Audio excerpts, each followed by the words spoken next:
नमस्कार, पूज्यनगरी न्यूज मध्ये आपलं स्वागत आहे। आता पाहूया ठळक घडामोडी। पूज्यनगरी न्यूज मध्ये आपले स्वागत आहे। बार्शी परंडा मार्गावर लुटारूंचा धुमाकूळ। 2 दिवसात 2 थरारक लुटमारीच्या घटना। हिंगणगाव व बावचीतील शेतकरी दाम्पत्यांना रस्त्यात अडवून लुटले। चाकूने मारल्यानं शेतकरी जखमी। 3 अज्ञात चोरावर गुन्हा दाखल। चोरांकडून प्रवाशांवर ठेवली जाते नजर। पाठलाग करून निर्जनस्थळी लुटमार। चाकूच्या धाकावर 1,11,000चा ऐवजाची जबरी चोरी।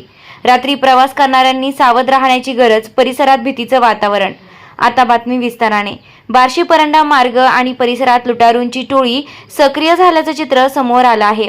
अवघ्या 2 दिवसात 2 शेतकरी दाम्पत्यांना रस्त्यात अडवून लुटल्याच्या घटना घडल्यानं संपूर्ण परिसरात भीतीचं वातावरण निर्माण झालं आहे। परंडा तालुक्यातील हिंगणगाव आणि बावची परिसरात घडलेल्या घटनांमुळे रात्रीच्या वेळी प्रवास करणाऱ्या नागरिकांच्या सुरक्षिततेचा गंभीर प्रश्न ऐरणीवर आलाय। विशेष म्हणजे चोरांकडून मोटरसायकलवरून प्रवास करणाऱ्यांवर पाळत ठेवून त्यांचा पाठलाग केला जातो आणि निर्जनस्थळी पोहोचताच लुटमार केली जात असल्याची बाब या घटनांमधून समोर आली आहे।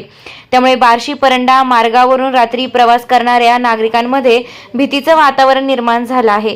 परंडा तालुक्यातील हिंगणगाव येथील शेतकरी बालाजी कांदे व त्यांची पत्नी मनीषा कांदे यांच्यावर अज्ञात 3 लुटारूंनी हल्ला करून 1,11,000चा ऐवज जबरीने लुटल्याची धक्कादायक घटना घडली आहे। मनीषा कांदे यांनी दिलेल्या फिर्यादीनुसार दिनांक 14 जुलै रोजी रात्री सुमारे 7:30 वाजण्याच्या सुमारास त्या पतीसह लक्षाची वाडी येथून मोटरसायकलवरून हिंगणगावकडे परत येत होत्या।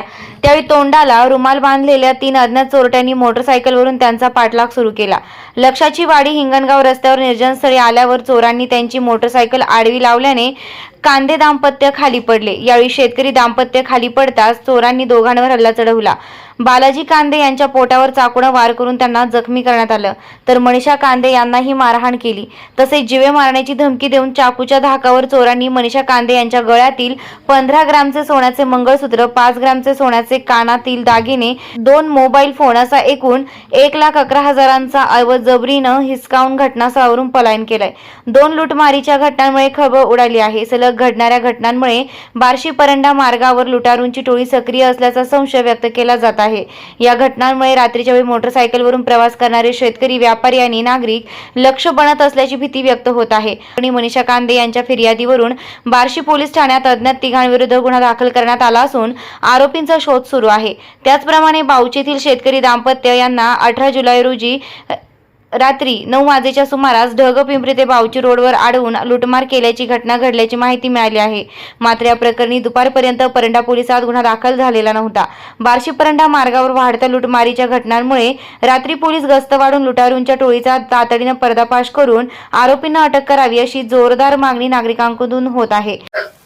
चालू घडामोडींचे अपडेट्स जाणून घेण्यासाठी आपल्या पूज्यनगरी न्यूजला सबस्क्राइब जरूर करा, लाईक करा, शेअर करा व कमेंट देखील करा। बेल आयकॉनवर प्रेस करा व नोटिफिकेशन्स मिळवा।